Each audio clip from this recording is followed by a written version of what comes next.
नमस्कार, स्वागत है आपका प्रोफेशनल एस्ट्रोलॉजी पर। मैं यशराज तिवारी आज आप सभी के सम्मुख उपस्थित हुआ हूं मई 2025 के मासिक राशिफल को लेकर।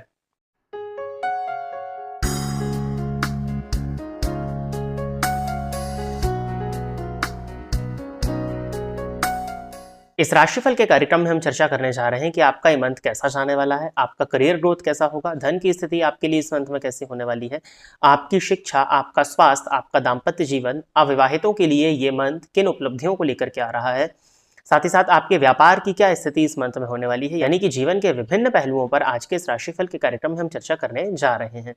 जैसा कि आप सभी दर्शक जानते हैं कि राशिफल का जो कार्यक्रम होता है वो गोचर पर आधारित होता है, यानी कि प्रेजेंटली जो आकाश में ग्रहों की पोजीशन होती है उसके अकॉर्डिंग मंथ का जो राशिफल होता है वो तैयार किया जाता है। और मैंने सदैव अपने कार्यक्रमों में बताया कि गोचर निर्भर करता है आपकी जन्म कुंडली की प्लैनेटरी पोजीशंस और महादशाओं पर। यदि आपकी जन्म कुंडली की प्लैनेटरी पोजीशंस और दशाएं इत्यादि अच्छी चल रही हैं तो बुरा गोचर भी आपके लिए बहुत ज्यादा बुरा करके नहीं जाता है, और अगर अच्छी दशाएं नहीं चल रही हैं तो सामान्य सा दिखाई देने वाला गोचर भी आपके लिए कई बार बुरा परिणाम आपको दे जाता है। यदि आप अपनी जन्म कुंडली का अध्ययन कराना चाहते हैं तो इस वीडियो में जो नंबर्स फ्लैश हो रहे हैं उन पर संपर्क करके आप व्हाट्सएप के माध्यम से अपॉइंटमेंट लेकर के अपनी जन्म कुंडली का अध्ययन करा सकते हैं। अब सबसे पहले तो मैं आपको इस मंथ में जो ग्रहों का गोचर परिवर्तन होने वाला है उस विषय में अवगत करा देता हूं। तो हर मंथ की तरह इस मंथ भी सूर्य 15 मई को अपनी उच्च राशि मेष राशि को छोड़कर के वृषभ राशि में प्रवेश कर जाएंगे। साथ ही साथ बुध इस मंथ में 7 मई को मेष राशि में प्रवेश करेंगे एंड देन 23 मई को वृषभ राशि में प्रवेश करने वाले हैं। साथ ही साथ शुक्र इस मंथ के लास्ट में 31 मई को मीन राशि को छोड़कर के अपनी उच्च राशि को छोड़कर के मेष राशि में प्रवेश करने वाले हैं। और इस मंथ में दो बड़े ग्रहों का राशि परिवर्तन हो रहा है। गुरु राशि परिवर्तन करेंगे 14 मई को और ये वृषभ राशि को छोड़कर के मिथुन राशि में प्रवेश करेंगे। साथ ही साथ राहु केतु 18 मई को राशि परिवर्तन करने वाले हैं। राहु मीन राशि को छोड़कर के वक्री गति से कुंभ राशि में प्रवेश करेंगे और साथ ही साथ केतु कन्या राशि को छोड़कर के वक्री गति से सिंह राशि में प्रवेश करने जा रहे हैं। इस मंथ का राशिफल का कार्यक्रम जो आप सुनने जा रहे हैं, इस राशिफल के कार्यक्रम में हमने गुरु, राहु और केतु के विषय में चर्चा नहीं करी है। उसके पीछे रीजन ये है कि गुरु, राहु और केतु के राशि परिवर्तन को लेकर के मैं डेडिकेटेड एक अलग से वीडियो लेकर के उपस्थित होने का प्रयत्न आप सभी के सम्मुख करूंगा। साथ ही साथ शुक्र का गोचर 31 मई को चेंज होने वाला है, तो जो कि इस मंथ के लिए कोई बहुत ज्यादा इंपॉर्टेंस नहीं रखता है, तो वो हम जून के राशिफल में चर्चा करेंगे। आज का जो राशिफल का कार्यक्रम होने वाला है वो मेनली दो ग्रहों के गोचर परिवर्तन के आधार पर होने वाला है। एक है सूर्य जो कि 15 मई को अपनी मेष राशि को छोड़कर के वृषभ में जाएंगे, और बुध का परिवर्तन इस मंथ में दो बार है, 7 मई को एंड देन 23 मई को। तो इन्हीं ग्रहों के गोचर के आधार पर आज का राशिफल का कार्यक्रम आप सुनने जा रहे हैं। स्क्रीन पर भी आपको ग्रहों की गोचर की पोजीशन देखने में मिल जाएगी। यदि आप इस कार्यक्रम को देखते हैं और इस कार्यक्रम के माध्यम से आपका कुछ भी लाभ होता है तो आप इस वीडियो को लाइक करें, साथ ही साथ इस चैनल को सब्सक्राइब करें ताकि इन फ्यूचर जो भी कंटेंट मेरे द्वारा इस चैनल पर अपलोड किया जाता है उसका नोटिफिकेशन आपको मिलता रहे। यदि इस कार्यक्रम के माध्यम से आपका कुछ भी लाभ होता है तो आप इस वीडियो को ज्यादा से ज्यादा लोगों के साथ में शेयर करें ताकि और भी लोगों का लाभ हो और उसका माध्यम आप सभी दर्शक बने। आइए अब हम चर्चा प्रारंभ करते हैं राशियों के क्रम में 8वीं राशि अर्थात वृश्चिक राशि के जातकों के लिए मई 2025 का ये मंथ क्या लेकर के आ रहा है। वृश्चिक राशि के जातकों के लिए देखा जाए तो मंगल पूरे ही मंथ, क्योंकि आपके राशिश होते हैं और भाग्यस्थान में संचरण कर रहे हैं, कहीं भी किसी तरह की कोई परेशानी नहीं है। बस पिता के स्वास्थ्य का ध्यान दीजिएगा और पिता के साथ में मतभेद हो सकते हैं, मैंने आपको पहले भी बताया था। बाकी आपको आपके भाग्य का साथ मिलेगा, इसमें कहीं कोई चिंता नहीं दिखती है। सूर्य के गोचर से यदि हम इस राशिफल के कार्यक्रम की शुरुआत करें तो सूर्य आपके लिए दशम भाव के स्वामी होकर के षष्ठ स्थान में उच्च राशि में संचरण कर रहे हैं, और षष्ठ स्थान में भी सूर्य का प्रभाव अच्छा माना जाता है। पिता के स्वास्थ्य में थोड़ी सी परेशानी ये सूर्य दे सकते हैं और आपको कमर में, हड्डियों में और जोड़ों में दर्द की शिकायत महसूस हो सकती है। यही दो नेगेटिव पॉइंट इस सूर्य के यहाँ पर दिखाई दे रहे हैं। बाकी ओवरऑल ये आपके लिए शत्रुहंता योग है। किसी भी तरह के यदि आपके शत्रु थे, गुप्त शत्रु इत्यादि थे, तो वो स्वतः ही शांत और ध्वस्त होते हुए दिखाई दे रहे हैं। किसी तरह के कॉम्पिटिटिव एग्जाम को क्लियर करने के लिए यदि आप प्रयासरत थे तो वो इस मंथ में 1 मई से 15 मई के बीच में क्लियर हो सकता है।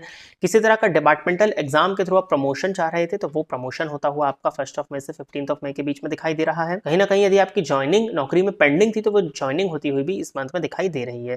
सरकारी क्षेत्र से जो लोग जुड़े हुए हैं या सरकारी नौकरी जो लोग करते हैं उनके लिए सूर्य का गोचर काफी फेवरेबल होने वाला है। प्रतिस्पर्धा करके आप अपने कलीग्स से, अपने कॉम्पिटिटर्स से आगे निकल करके सफलता को अर्जित करते हुए इस समय पर दिखाई दे रहे हैं।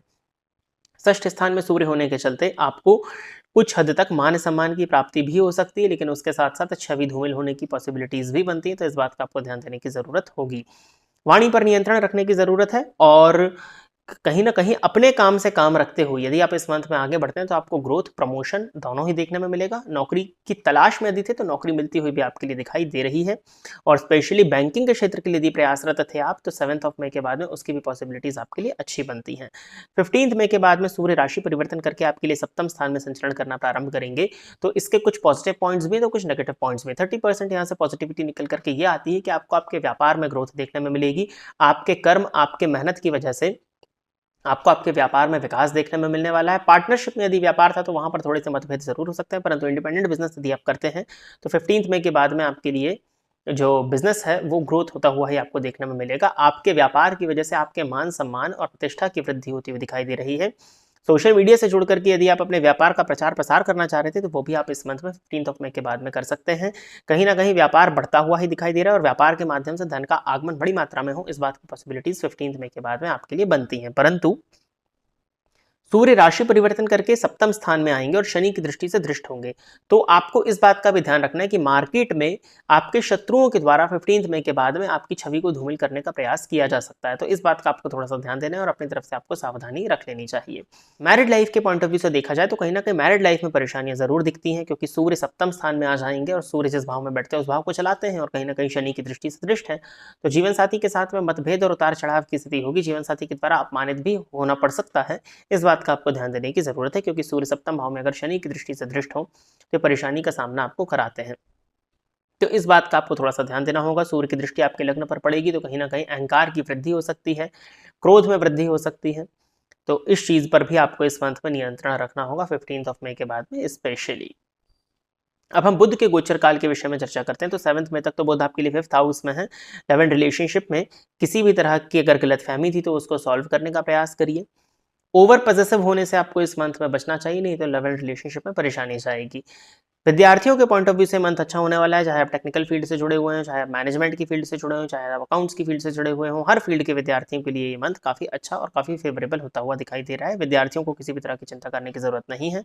संतान को लेकर के आपको कुछ हद तक चिंता हो सकती है, हालांकि वो चिंता भी कोई बहुत ज्यादा बड़ी होती हुई दिखाई नहीं दे रही है।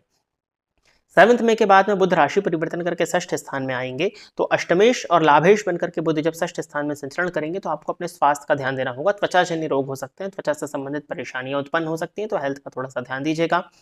बाकी यदि आप किसी तरह के ऋण से ग्रसित थे, ऋण से मुक्ति पाना चाह रहे थे, ऋण से छुटकारा पाना चाह रहे थे, तो उसके लिए ये समय अच्छा होगा। आपकी जो भी इनकम जनरेट होती है, क्योंकि वो व्यापार इत्यादि के माध्यम से इनकम जनरेट हो रही है, तो वो आप उस इनकम को अपने ऋण को चुकता करने के लिए लगा सकते हैं। ऋण देने से आपको इस मंथ में बचना चाहिए। बाकी यदि आप ऋण इस समय पर लेते भी हैं तो ऋण लेने से ही आपको काफी हद तक ग्रोथ देखने में अपनी लाइफ में, अपने बिजनेस इत्यादि में देखने में मिल जाएगी।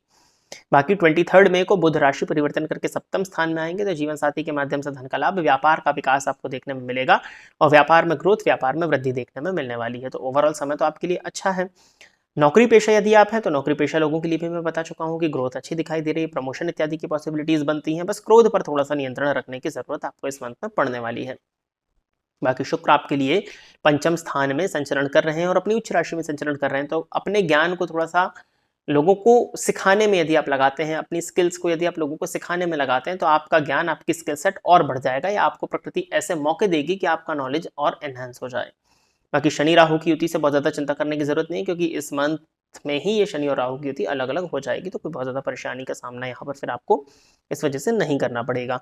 और चूंकि गुरु, हालांकि मैं डेडिकेटेड वीडियो लाऊंगा, लेकिन अष्टम स्थान में जाएंगे तो आपको अपने स्टमक हेल्थ का ध्यान पूरे आने वाले 1 वर्ष में रखना है।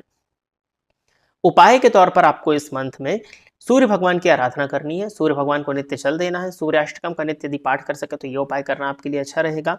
साथ ही साथ अपने काम से काम रखते हुए ही यदि आप इस मंथ में आगे बढ़ते हैं तो ये आपके लिए सबसे ज्यादा अच्छा है। और गणेश जी के मंदिर में जाकर के बुधवार के दिन गणेश जी पर दूर्वा अर्पित करना भी आपके लिए इस मंथ में काफी ज्यादा मैं फेवरेबल देखता हूं। तो प्रिय दर्शकों, ये था वृश्चिक राशि के जातकों के लिए मई 2025 का राशिफल। आशा करता हूं कि वृश्चिक राशि के जातक मेरे द्वारा बताए गए इस राशिफल के कार्यक्रम से संतुष्ट होंगे। यदि आप इस कार्यक्रम को देखते हैं और इस कार्यक्रम के माध्यम से आपका कुछ भी लाभ होता है तो आप इस वीडियो को लाइक करें, साथ ही साथ इस चैनल को सब्सक्राइब करें, ताकि इन फ्यूचर जो भी कंटेंट मेरे द्वारा इस चैनल पर अपलोड किया जाता है उसका नोटिफिकेशन आपको मिलता रहे। यदि इस कार्यक्रम के माध्यम से आपका कुछ भी लाभ होता है तो आप इस वीडियो को ज़्यादा से ज़्यादा लोगों के साथ में शेयर करें, ताकि और भी लोगों का लाभ और उसका माध्यम आप सभी दर्शक बने। आज के इस कार्यक्रम में बस इतना ही रखते हैं। नमस्कार।